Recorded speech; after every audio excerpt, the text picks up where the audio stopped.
Bonjour tout le monde et bienvenue sur la chaîne de Figurines Collector.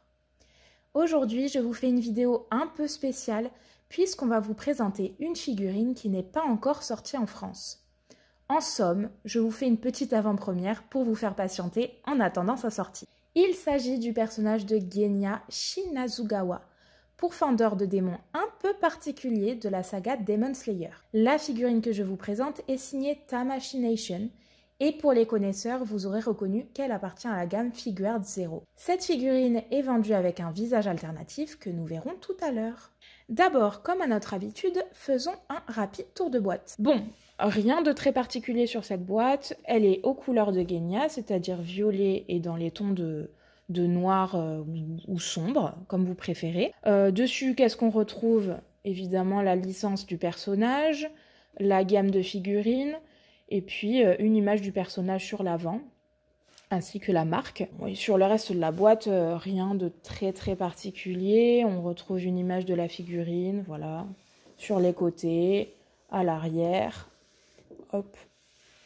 Voilà, rien de très particulier à vous montrer sur cette boîte-là. Donc je ne vous fais pas attendre plus longtemps, je la déballe et je vous montre ça d'un peu plus près. Et voilà à quoi ressemble Genya en dehors de sa boîte.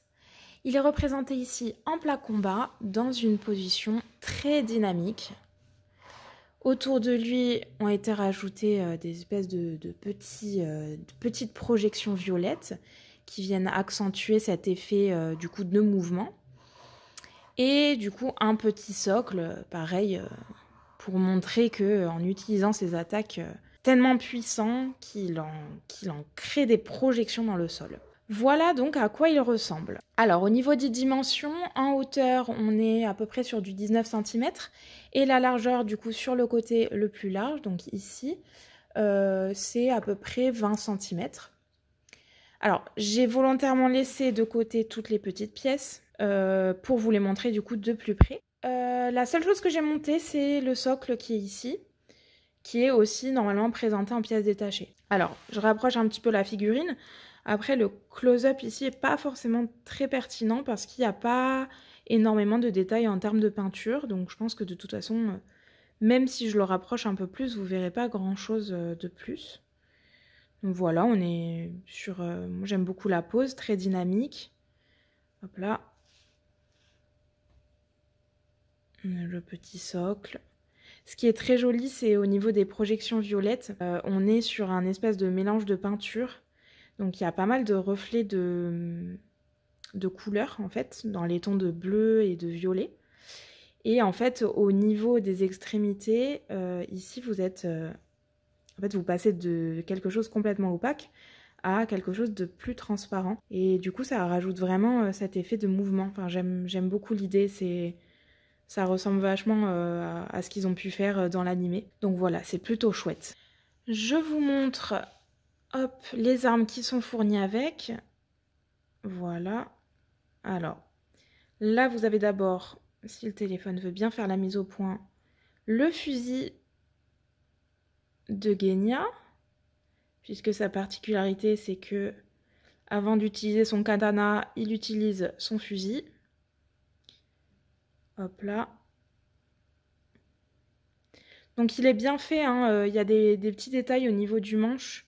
Des petits détails sur le bois, la texture est vraiment bien faite. Je vous montre également son katana. Alors, je pense que la mise au point va être un petit peu compliquée peut-être. Ouais, c'est un petit peu la galère avec la mise au point. Hop, voilà.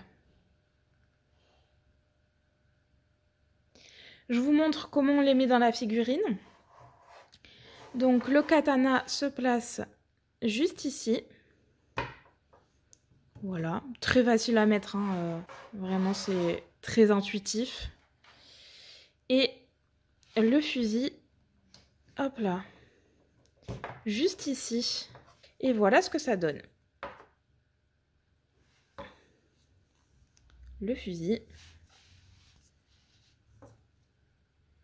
Et le katana. Je voulais également vous montrer les visages qui sont fournis dans la boîte. Donc le visage de droite, c'est celui qui est monté directement sur la figurine. Et le visage de gauche, c'est le visage alternatif dont je vous parlais tout à l'heure. Alors, je vais rien préciser sur ce visage de gauche. Pourquoi ? Pour éviter le spoil. Mais du coup, ceux qui ont lu le manga ou ceux qui ont vu la dernière saison de l'animé comprendront à quoi il fait référence. Ce que je ferai, c'est que je le mettrai sur la figurine à la fin de la vidéo pour que vous puissiez le voir monter sur la figurine. Et du coup, il sera sur la base rotative. Donc voilà, il n'y a pas grand-chose à préciser sur ces visages. Ils sont assez bien détaillés, que ce soit au niveau du coup des veines sur le front, des canines, hop, des cheveux. Bon, par contre, au niveau de la peinture, voilà, c'est pas très riche, il n'y a pas d'ombrage, c'est une peinture assez simple. Mais voilà, on retrouve les caractéristiques principales de Genya, sa cicatrice. Voilà, c'est assez fidèle, on reconnaît le personnage. Allez, ce que je vais faire, c'est que je vous mets la figurine sur base rotative avec le visage de gauche. Et on se retrouve tout de suite. Allez, cette vidéo touche à sa fin. J'espère que vous aurez été heureux comme moi de découvrir cette figurine qui fera bientôt son entrée sur le territoire français. Je vous laisse comme d'habitude avec un aperçu sur la base rotative. Et surtout, n'oubliez pas de liker, partager la vidéo et vous abonner à notre chaîne.